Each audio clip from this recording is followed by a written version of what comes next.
اگر امامت اصول دین میں سے ہے تو پھر اس کو نہ ماننے والے کافر کیوں نہیں ہیں؟ بات سنن الہی میں ہو رہی ہے اور سنن الہی کے متعلق بات ہونی چاہیے. لیکن سوال کا دوسرا حصہ اس کی خاطر میں یہ پڑھ دیتا ہوں اور کچھ عرض بھی کر دیتا ہوں.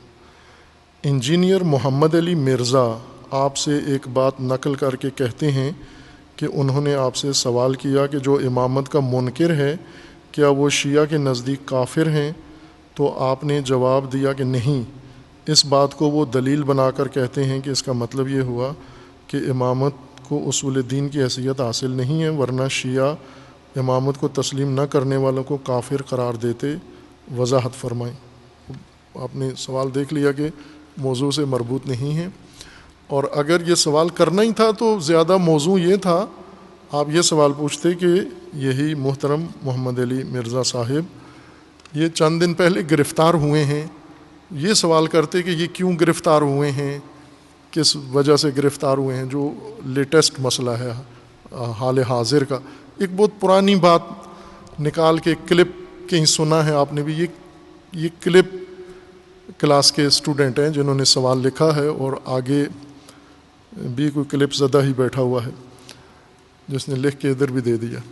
باہر کے یہ بزرگوار محمد علی مرزا صاحب اب تو معروف شخصیت ہیں، سب ان کو جانتے ہیں کہ ایک آزاد فکر رکھنے والے شخص ہیں، اور انہوں نے ایک بہت ہی مشکل میدان چنا ہے جو شاید پاکستان میں تو کسی نے آج تک ایسا موضوع اور ایسا میدان نہیں چنا تھا. یہ پہلے ہیں. اب ان کی وجہ سے ممکن ہے اور بھی آ جائیں میدان میں. اگر ان کا حشر دیکھ لیا پہلے ان کے ساتھ جو ہو رہا ہے اور ہوتا ہے تو بعد میں بھی ممکن ہے کوئی جرأت کرے. لیکن ایک خاص اپنا ان کا مطالعہ ہے، مزاج ہے، اور سب سے زیادہ جو انہوں نے اپنا موضوع سب سے خطرناک موضوع چنا ہے وہ یہ ہے کہ فرقوں کے اندر جو موجودہ مسائل ہیں ان کے اپنے بقول کے فرقوں کی انجینئرنگ یا فرقوں کی جو شناخت ہے ان کے اندر جو کمزوریاں ہیں جس وجہ سے فرقہ واریت ہے یا فرقہ بازی ہوتی ہے، اور وہ پہلو. اور یہ اس لیے خطرناک ہے کہ سب سے زیادہ حساس موضوع مذہب ہوتا ہے، اور مذہب میں بھی دین سے زیادہ حساسیت فرقے کے اوپر ہوتی ہے. اسی لیے آپ دیکھیں کہ مثلا پاکستان میں توحید کے بارے میں کتنی گمراہی پائی جاتی ہے. کوئی مسلک کا کوئی آدمی نہیں بولتا، علنی توحید کے خلاف شرک کفر بیان ہوتا ہے، ممبروں پہ بیان ہوتا ہے. سوشل میڈیا بھرا ہوا ہے کفر و شرک سے، مذہبی مجالس اور مذہبی محافل. حتیٰ افسوس کے ساتھ میں یہ کہوں گا کہ شیعہ مجالس میں بھی بعض نام نہاد ایسے وہی اشباح الناس جن کو عالم کہتے ہیں وہ آ کر بھی کفر و شرک سے دریغ نہیں کرتے اور صریح بول جاتے ہیں، نصیریت بیان کرتے ہیں، غلو کرتے ہیں، اور یہ سب سنتے ہیں، تفریح بھی لیتے ہیں.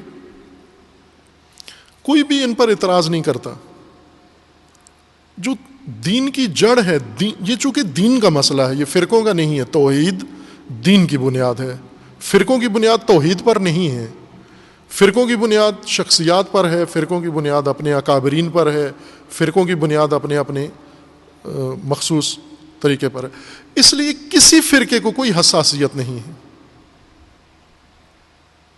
اور یہ طبقہ فری، اس پہ نہ کوئی کیس کرتے ہیں، نہ ان کے اوپر کوئی ایف آئی آر کٹتی ہے، نہ ان کو کوئی جواب دیتے ہیں، نہ ان کا مقابلہ کرتے ہیں. بالکل مطمئن ہیں جیسے توحید سے کسی کا کوئی تعلق ہی نہیں ہے، نعوذ باللہ.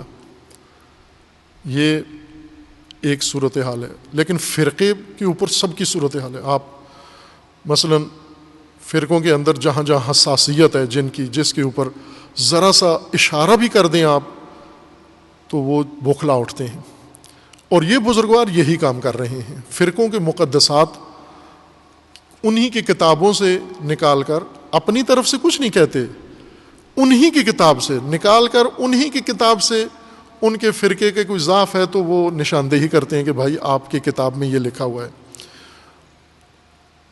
قاعدتاً تو یہ ہونا چاہیے کہ میرے خیال میں ان کا شکر گزار ہونا چاہیے سب کو کہ یہ اپنا اتنا وقت نکال کے ہر فرقے کی کتاب پڑھتے ہیں اور ہر فرقے کی کتاب میں اس میں سے وہ نکال کے باتیں ان کو دکھاتے ہیں کہ بھائی یہ آپ کی کتابوں کے اندر یہ مسئلہ ہے اور یہ درست نہیں ہے. لیکن ظاہر ہے موضوع ہی ایسا ہے، اس کو چھیڑنا تو جیسے مکھیوں کے اس کھگے میں ہاتھ ڈالنے والی بات ہے، چھتے میں ہاتھ ڈالنے والی بات ہے. مکھیاں بھی نہ معمولی مکھیاں، بیڑیا شہد کی مکھیاں، میں یہاں ایک اصطلاح استعمال کرتا ہوں، وہ مکھیاں کون سی ہیں؟ فارسی میں یہ بڑی مکھیاں ہوتی ہیں، شاید پنجابی میں ڈگ مکھی کہتے ہیں اس کو یا کچھ اور کہتے ہوں گے، لیکن فارسی والے خرمگس کہتے ہیں اس کو. خرمگس، خر فارسی میں مبالغے کے طور پر ہوتا ہے، جیسے کوئی چیز ہوتی ہے نا بہت کسی چیز کی کیفیت کو بڑھا کر پیش کرنے کے لیے. اب انگلش میں میرے خیال میں موسٹ یا کوئی اور اس قسم کا لفظ ہوگا، میری زبان نہیں ہے، مبالغے کے طور پر استعمال کرتے ہیں. یا میں اس کی دوسری مثال دیتا ہوں کہ پشتون لوگ لفظ مبالغے کے لیے جب کسی کو بتانا ہو کہ یہ بہت شدید، بہت کٹر، بہت پکا ہے، تو اس کے لیے لفظ کافر استعمال کرتے ہیں. البتہ پشتو لہجے میں کاپر کہتے ہیں، کاپر. مثلا کسی کو انہوں نے بتانا ہو کہ یہ بہت بڑا عالم ہے تو وہ کہتے ہیں کاپر ملا دے، یہ بڑا کافر ملا ہے، یعنی بہت سخت بڑا ملا ہے.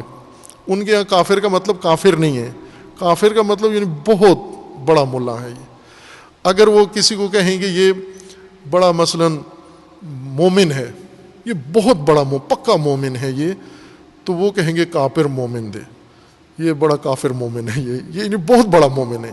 یہ مبالغے کا صیغہ ہے. فارسی میں خر مبالغے کے لیے استعمال ہوتا ہے، لہذا خر مہرا یعنی وہ مہرا جو سب سے بڑا ہو، زیادہ طاقت والا ہو، خر مہرا ہے یہ.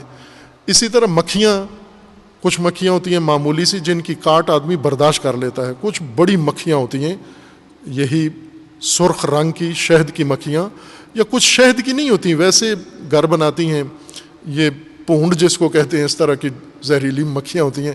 ان کو فارسی میں کہا جاتا ہے خرمگس. یہ اگر آدمی کو ڈس لیں، مختلف جگہ مختلف کہاوتیں ہیں کہ اگر ان میں سے ایک بھی کاٹ لے تو مر جاتا ہے آدمی، یا 7 کاٹ لیں تو یقیناً مر جاتا ہے. انہوں نے ان مکھیوں کے چھتے میں جہاں ہاتھ ڈالا ہے، ظاہر ہے وہ تو ایک طبی ہے کہ ناگوار گزرتا ہے، لیکن جس چیز پر وہ FIR کاٹی گئی وہ ان کی ایک گفتگو ہے، اسی طرح کی فرقہ والی بات ہے. تو وہ انہی کی بات کی تشریح کر رہے تھے کہ یہ آپ کی کتابوں کے اندر یہ لکھا ہوا ہے. انہوں نے نہیں اپنی طرف سے کوئی چیز بیان کی، جو اس متعلقہ کتاب میں یا فرقوں میں لکھا ہوا ہے اسی کی وضاحت کر رہے تھے. اور زیادہ تر وہ یہی کام کرتے ہیں. تھوڑا بہت جو کبھی میں نے ان کے سنے ہیں بیانات، تو اس میں وہ ہر فرقے کی کتاب لے کے اس میں سے باقاعدہ نکال کے دکھاتے ہیں کہ یہ بھائی آپ کے ہاں یہ لکھا ہوا ہے. انداز تھوڑا ہے، سخت ہے. وہ خود بھی کہتے ہیں کہ میں اتنا بھی سخت نہیں ہوں، حضرت عمر جتنا سخت نہیں ہوں. وہ خود اپنی تندی لہجہ کو جب توجیہ کر رہے ہوتے ہیں، اس کو دلیل اس کے لیے لاتے تو کہتے ہیں میں حضرت عمر جتنا سخت نہیں ہوں. یعنی اگر آپ میری بات نہیں برداشت کر سکتے ہو تو پھر ان کو کیسے برداشت کرو گے. یہ زیادہ ویلڈ بات تھی کہ ان کے بارے میں یہ پوچھ لیتے آپ. باہر کے آپ نے دوسرا سوال پوچھ لیا ہے تکفیریت والا.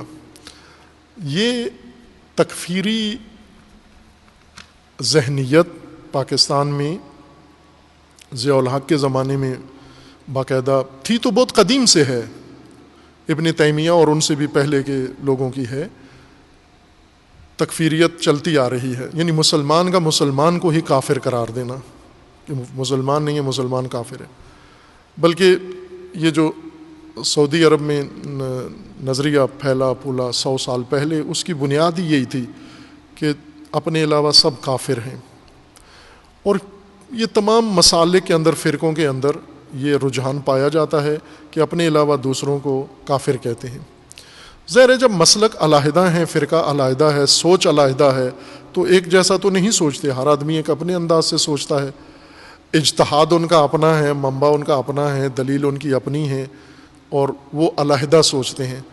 اور اگر کوئی اسلام کی بنیادی باتوں کو مانتا ہے، جو دین کی بنیاد ہے، جو قرآن نے ذکر کیا ہے، یعنی اللہ تعالیٰ کی وحدانیت پہ ایمان رکھتا ہے، رسول اللہ صلی اللہ علیہ وآلہ وسلم کی نبوت و خاتمیت کو مانتا ہے، قیامت پر ایمان رکھتا ہے، یہ ساری چیزیں، قرآن کو اللہ کی کتاب مانتا ہے، لیکن آگے چل کے ڈیٹیل میں، تفصیلات میں، جزیات میں وہ دوسروں کی طرح نہیں سوچتا، آپ کی طرح نہیں سوچتا، ہماری طرح نہیں سوچتا، یہ دلیل بن جاتی ہے کہ وہ کافر ہے۔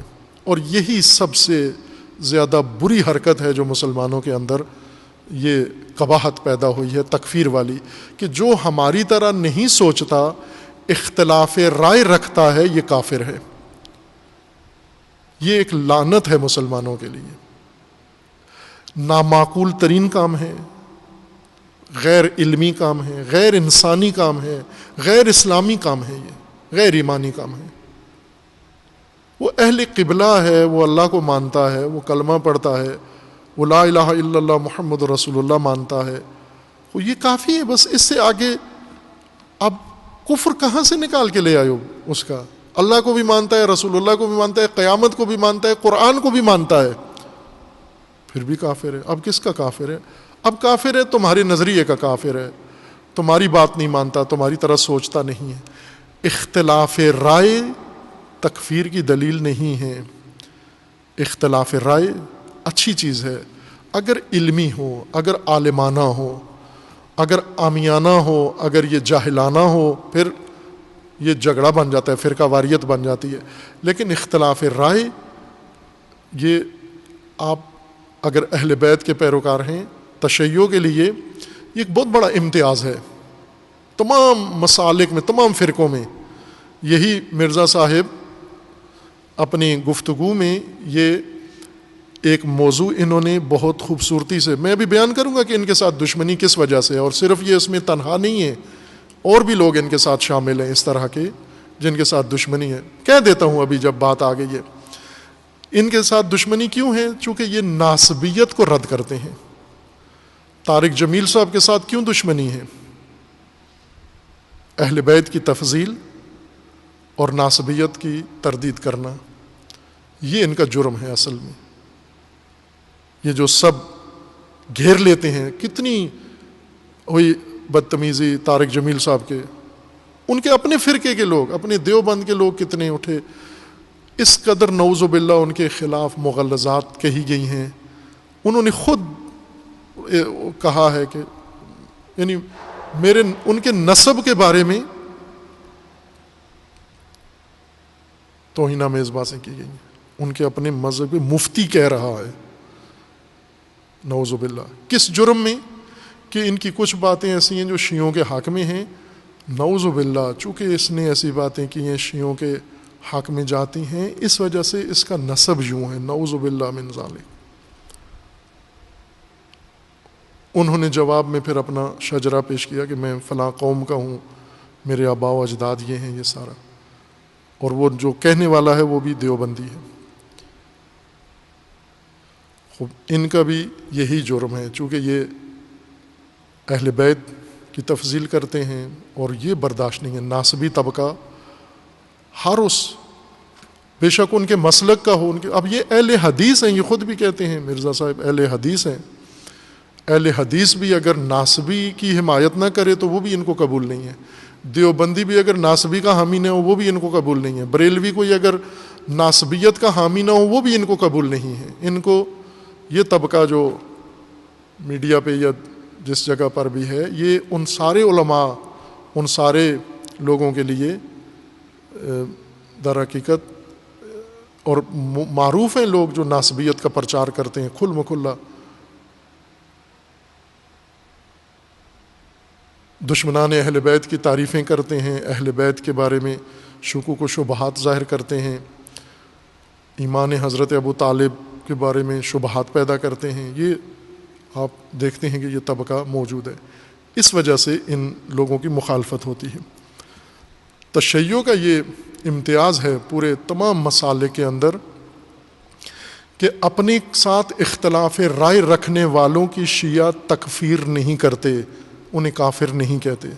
جو بھی کلمہ گو ہے، جو بھی قبلہ کی طرف نماز پڑھتا ہے، جو بھی قیامت کو مانتا ہے، قرآن کو مانتا ہے، نبی خاتم کو مانتا ہے صلی اللہ علیہ وآلہ وسلم، وہ تشیع کے نزدیک نہیں ہے۔ البتہ خوب یہ تو سب میں ہو سکتا ہے کہ انسان مومن مسلمان ہو کر جرم کر سکتا ہے، مجرم ہو سکتا ہے، فسق و فجور کر سکتا ہے، گناہ گار ہو سکتا ہے، یہ ساری چیزیں مسلمان کے اندر قابل تصور ہیں، لیکن اسے یہ کہنا کہ یہ دائرہ دین سے ہی باہر نکل گیا ہے، کیوں نکل گیا؟ کہ چونکہ تمہاری طرح نہیں سوچتا یا تمہارے ساتھ کوئی اختلاف رائے رکھتا ہے۔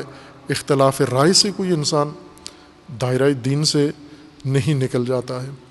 یہی جن کو آپ کے اندر بھی گویا چھپی ہوئی تکفیریت موجود ہے۔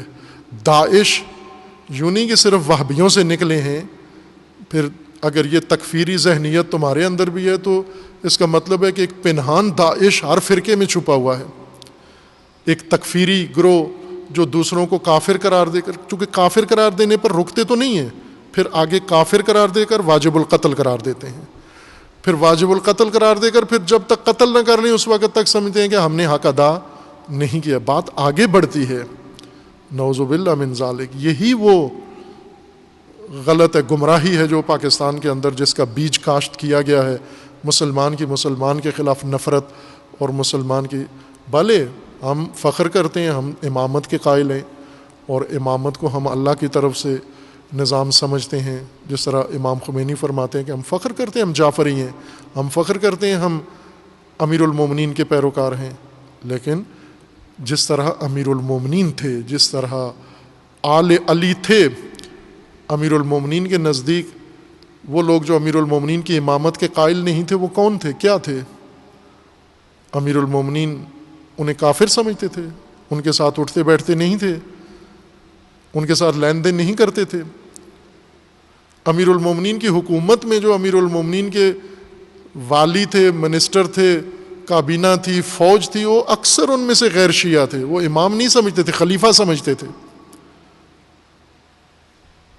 لیکن یہی لوگ جو امامت کے بارے میں اپنی ایک رائے رکھتے ہیں، اپنی سوچ رکھتے ہیں، یا شبہہ ہے یا جو بھی ہے، بالآخر مسئلہ امامت جس طرح تشیع میں ہے اس طرح سے ان کے ہاں واضح نہیں ہے، تو آپ پیش کرو نا، امامت کو کھول کے پیش کرو۔ جب دنیا سنتی ہے، آج پڑھتی ہے، مانتی ہے کہ آپ دلائل اپنے پیش کرو، آپ کیا پیش کرتے ہو؟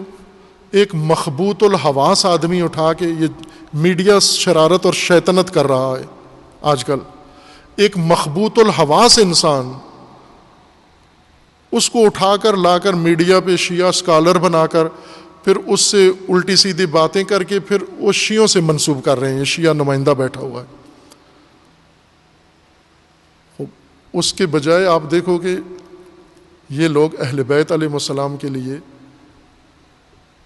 آپ جیسا نہیں سوچتے، لیکن اہل بیت کے لیے آپ پر ایف آئی آر کسی نے نہیں کٹائی جو سوال کر رہے ہیں۔ آپ پر آج تک اہل بیت کے دفاع میں ایف آئی آر کٹی ہے؟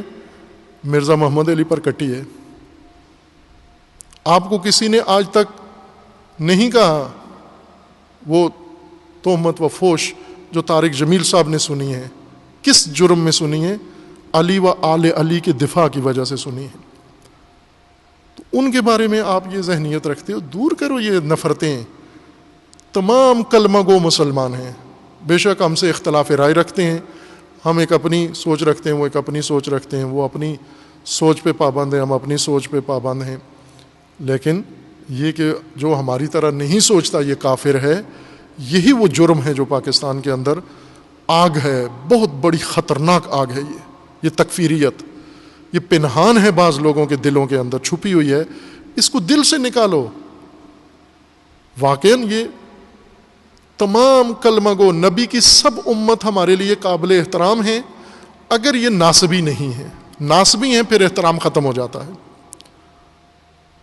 ناسبی کی علامت یہ ہے کہ آج کل ضروری نہیں کہ اہل بیت کو نعوذ باللہ برا بلا کہے، بنو امیہ کی طرح، یہ جرت نہیں ہوتی اہل بیت کو چڑھ کے آ کے امام صادق کی توہین کریں، بلکہ ناسبیت کی علامت یہ کہ دشمنان اہل بیت کی تعریف کرتے ہیں، ان کا دفاع کرتے ہیں۔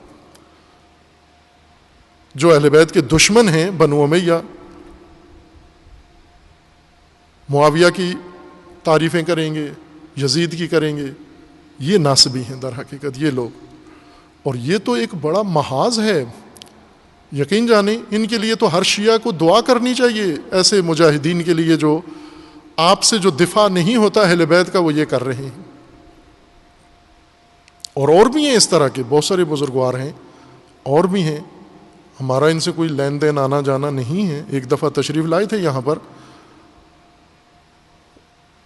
اس وقت بھی ظاہر خود ہی تشریف لائے تھے، ادھر دیکھا اور جا کر اچھے طریقے سے ادارے کو بارے میں کہا بھی اور بات بھی کی، لیکن آج ان کے ساتھ جو کچھ ہو رہا ہے یہ اسی مسئلے کی وجہ سے نہیں ہے جو پیش کیا گیا کہ انہوں نے یہ کہا ہے، بلکہ اصل یہ ہے کہ یہ مدافع اہل بیت ہیں۔ جب مدافع اہل بیت ہیں تو یہ تو بہت سارے ان اہل بیت کے نام پر کاروبار کرنے والوں سے بہتر ہیں کہ جو صرف اہل بیت کے نام پر پیسہ کماتے ہیں لیکن دفاع نہیں کرتے، بلکہ الٹا اور گمراہ کرتے ہیں۔ جس طرح شرک بکتے ہیں آ کر، کفر بکتے ہیں آ کر، اگر کسی کو کہنا بھی ہے آپ نے مشرک یا دین سے باہر، تو وہ طبقہ ہیں جو اللہ کی الوہیت کے ساتھ شریک ٹھہراتے ہیں۔ نعوذ باللہ علی اللہ کہتے ہیں، حسین جل جلالہ کہتے ہیں، اور اس طرح کے نعوذ باللہ وہ آج ہیں ایسے مغلظات بکنے والے، ان کے خلاف کوئی بھی نہیں بولتا، کہ جو کہہ رہے ہیں کہ علی اللہ نہیں ہے، نعوذ باللہ یہ وہ کفر ہے جو شرک ہے اللہ یعوذ باللہ، جو آپ کے ممبروں پہ بیان ہو رہا ہے، جس کی نیٹ کے اوپر باقاعدہ پروف موجود ہیں، ویڈیو موجود ہیں۔ نہ عدالت پاکستان کی نوٹس لیتی ہے، نہ ایجنسیاں نوٹس لیتی ہیں، نہ دیگر فرقوں کے علماء نوٹس لیتے ہیں، اور یہ بات سر عام کی جاتی ہے کہ اللہ علی، پہلے کہتے ہیں نا نعوذ باللہ کہ علی اللہ ہے، اب کیا کہا ہے کہ نہ علی نہیں ہے اللہ، اللہ تو ذوالجناح ہے، ذوالجناح اللہ ہے، علی تو مافوق ہے۔ یہ باتیں عام کر کے چلا بھی جاتا ہے، نعرے لے کے، پیسے لے کے، فیس لے کے۔ وہ نہیں ہیں مشرک کافر، اور جو آپ سے اختلاف رائے رکھتے ہیں انہیں آپ کافر کہو گے، یہ خطرناک تکفیریت ہے، یہ نہیں ہونی چاہیے۔ اور تشیع کا دامن پاک ہے الحمدللہ اس سے۔ آپ علماء، موجودہ مراجع کرام جو ایک سند ہیں آپ کے دین کی، تشیع کی، جتنے فقہا ہیں سب کے سب تمام اہل سنت کلمہ گو کو مسلمان سمجھتے ہیں، ان کو خصوصاً رہبر معظم اور ان کے ساتھ تعامل کو، ان کے ساتھ معاملات کو جائز بلکہ لازمی سمجھتے ہیں۔ آپ ان کے بیانات سمجھیں، جتنے موجودہ جتنے مراجع زندہ اس وقت ہیں، پچھلے بھی ایسے ہی ہیں، نہ یہ کہ جو نہیں ہیں ابھی، وہ بھی ایسے ہی ہیں جو موجودہ مراجع کرام ہیں۔ امام خمینی کا تو یوں فرمانا تھا کہ جو شیعہ اور سنی میں اختلافات کو ہوا دیتا ہے وہ نہ شیعہ ہے نہ سنی ہے۔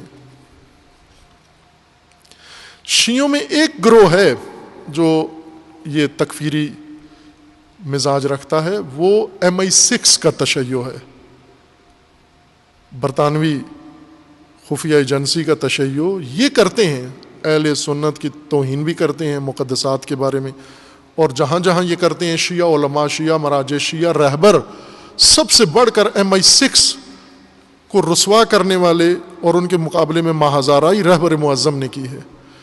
اب یہ وہ حقائق ہیں جو دنیا کو بتانا چاہیے، ہمیں ہماری موجودہ نسل کو، ہماری قوم کو بھی پتہ ہونا چاہیے، شیعہ کو بھی پتہ ہونا چاہیے کہ وہ شیعہ کے زمرے میں نہ سمجھیں۔ ہر مخبوط الحواس جو بھی آ کے کہہ دے تو اس کو تشیع سے نہ منسوب کیا جائے۔ تشیع جو تشیع کے مستند مراجع کہتے ہیں، علماء کہتے ہیں، فقہا کہتے ہیں، جو تشیع کی کتب میں جو مطالب درج ہیں، جو تشیع کی تفاسیر میں ہیں، مستند تفاسیر میں، اور جو تشیع کی فقہ میں فتاویٰ ہیں، یہ تشیع ہے۔ باقی کاروباری طبقہ جو کچھ کہتا ہے وہ تشیع کے کھاتے میں شمار نہیں ہوتا. جس طرح کہ سنیوں کے نام پر بہت سارے لوگ ہیں ناسبیت پھیلاتے ہیں، تو اس کو تسنن میں نہ درج کریں کہ سنی دشمن اہل بیت نہیں ہوتا، سنی اتفاقاً محب اہل بیت. میں نے ابھی درس میں بھی کہا ہے کہ ائمہ اہل سنت ایسے بہت سارے جید علماء جنہوں نے جیلیں دیکھی ہیں، زندانوں میں گئے ہیں، کوڑے کھائے ہیں اہل بیت کی تعریف کی وجہ سے.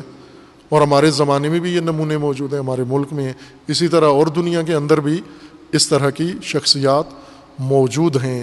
اب یہ آپ ان کو اہل بیت کا پیروکار سمجھو. ٹھیک ہے اختلاف رائے رکھتے ہیں، ہمیں اختلاف رائے تحمل کرنا چاہیے. آپ اگر آپ سے اگر رائے میں کوئی مخالف نہیں ہے، آپ اس کو نعوذ باللہ تکفیر کرو گے تو آپ بھی تو ان کی نہیں ہو متفق ان کی آراء سے، آپ بھی اختلاف رائے ان سے رکھتے ہو، تو پھر آپ بھی کافر ہو جائیں گے. پھر ٹھیک کہتے ہیں وہ آپ کو کافر، چونکہ آپ اختلاف رائے رکھتے ہو ان سے. اختلاف رائے پر اگر کافر شروع کر دیں تو پھر تو نہ ختم ہونے والا ایک نظام شروع ہو جائے گا کہ اللہ تعالیٰ انشاءاللہ سب مسلمین کو شعور دے، بیداری دے، آگاہی دے انشاءاللہ، اور محبت قرآن و اہل بیت انشاءاللہ سب کو اللہ تعالیٰ عطا فرمائے. اور پروردگار ہمیں تمام مسلمین کا احترام اور تمام مسلمین کے ساتھ ایک اتحاد و اتفاق کی توفیق عطا فرمائے انشاءاللہ. وصلی اللہ علی محمد وعلی الطیبین الطاہرین.